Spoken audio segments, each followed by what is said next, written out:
on, Figs. Come on. Come on. It is currently 8:52 p.m. 2052. I've just actually finished the reflection, and Figs here decided to stand up, so I finally sat down, and now he's on me. But the evening is also upon us. Unfortunately, when I did the reflection, I had already finished all the exercises for the afternoon, and I was on my time of the evening. So the evening is upon us. We have finished our work for the day. The family is taken care of. Now it is time to recline and rest before we recline, rest, and prepare ourselves for the rest of the night. In the morning we shall may stand once more, rise and work, and continue this cycle for ourselves, for our spirit. And until that point though, before we rest, let us sit down together and have a discussion. So, the topic tonight is on the warrior spirit. It's something I've mentioned a few times, I know, already, and I felt a desire to sort of go a bit more in detail to what that is. The warrior spirit is something that has appeared in several cultures: Hawaiian, Native American, Cherokee, Navajo. But a big thing it's known for is Norse. It's a Norse ideal, as well as, of course, other cultures. But the Norse have such a diverse culture to it. They have an entire series of poems and writings specifically for the warrior spirit, how to be a true warrior. In a sense, the warrior spirit is the spirit that stands to serve the community, that fights for the community, that protects the community, that acts for the community. The best way to describe it is your virtues, your sins, your qualities, societal and communal. There's a lot to it, really. And everyone has a different warrior spirit. Ultimately, it bears down that it is a reflection of your truest self with, to use basic, like super basic psychology, your id, your ego, and your superego. It is all three combined. It is you understanding your sins and your virtues, your desires, your repulsions.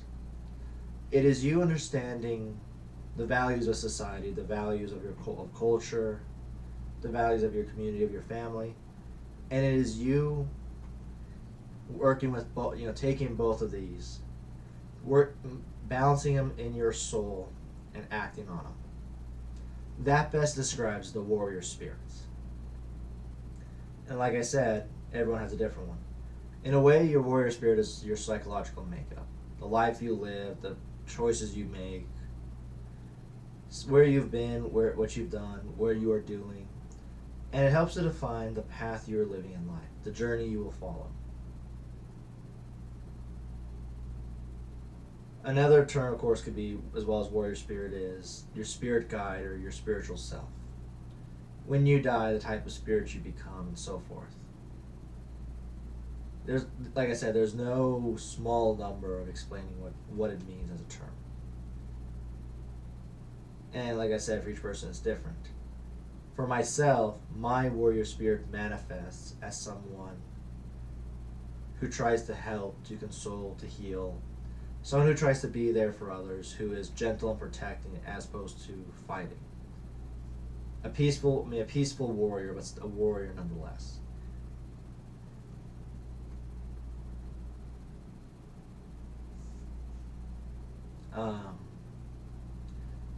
I know for my brother, it's a different story entirely.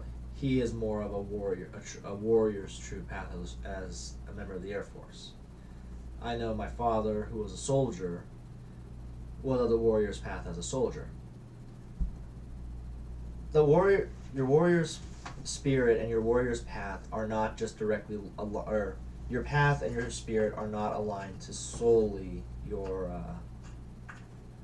self, or solely to a single thing.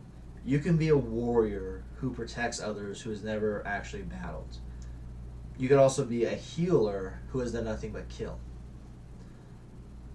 Your warrior spirit and your warrior's path represent more than the actions you have done. If anything, your actions you have done, if they go against the ideals of that path, just show you how you need to find balance within yourself and change yourself. If that makes any sense at all. I'm sure it's a little confusing how I'm explaining it, sorry. But I guess an example is to use myself. I followed the path of the healer, of the teacher, of, like I said, the consoler, the protector. But likewise, my warrior spirit is the spirit of the scholar, the healer, the one who studies, who observes, who learns, who stays back and tries to understand before I go into battle. Part of that, of course, is is the willingness to have an open mind and an understanding of others. Even if I don't like what the person is saying, I've always tried to understand them, be open-minded.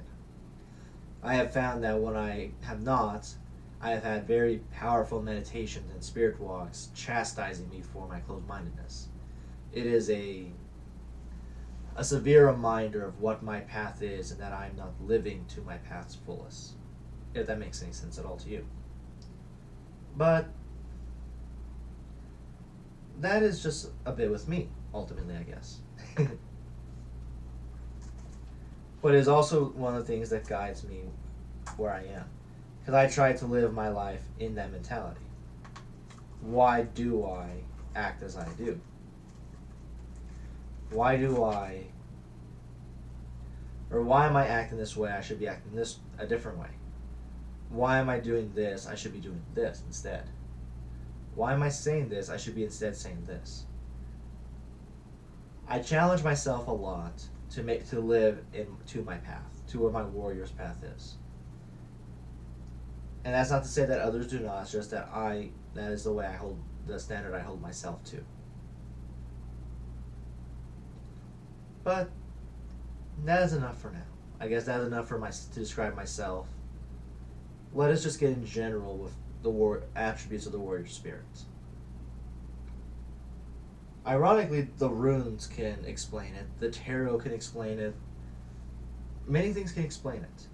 But one of the things that explains it best is what qualities do you carry in your soul, and especially for us pagans who are practicing pagans, which of the gods, which of the spirits do you find yourself calling to or connecting to in moments of stress or moments of duress? Are you like me, where you call upon spirits of justice and fairness as well as knowledge? Do you call upon spirits of conflict, of battle and strategy? Do you call upon spirits of leadership, of confidence, communication and reflection? Do you call upon spirits of choices and wisdom?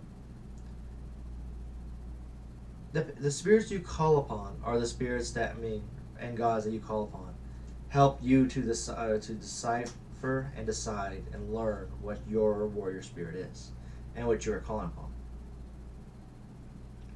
For myself, as I've said before, I call upon a lot of spirits of wisdom, wisdom as well, but knowledge and balance and justice. As I've said before, my altar, which is actually over here, has specifically it has the sun and moon candle, both for specific lunar and solar spirits, but when used in conjunction with my rosary, specifically my Ankh rosary, it is used for the purpose of calling upon Maat, goddess of justice, of order, the cosmic order, the divine order, of equity and fairness, as well as Thoth, the god of knowledge, he who mapped the stars, who mapped the world around us. It is calling upon them when I find myself in most of duress. There are others that I call upon as well, but those are quick examples because my rosary is sitting right here. But that is just sort of basic for now. I would really love to hear what you have to say, my friends. So for now, I'm going to let it go. Let it off for now, and open up the comments to you to hear what you have to say. I would love to hear what you guys see, what you guys call or see your warrior spirits as, and what you act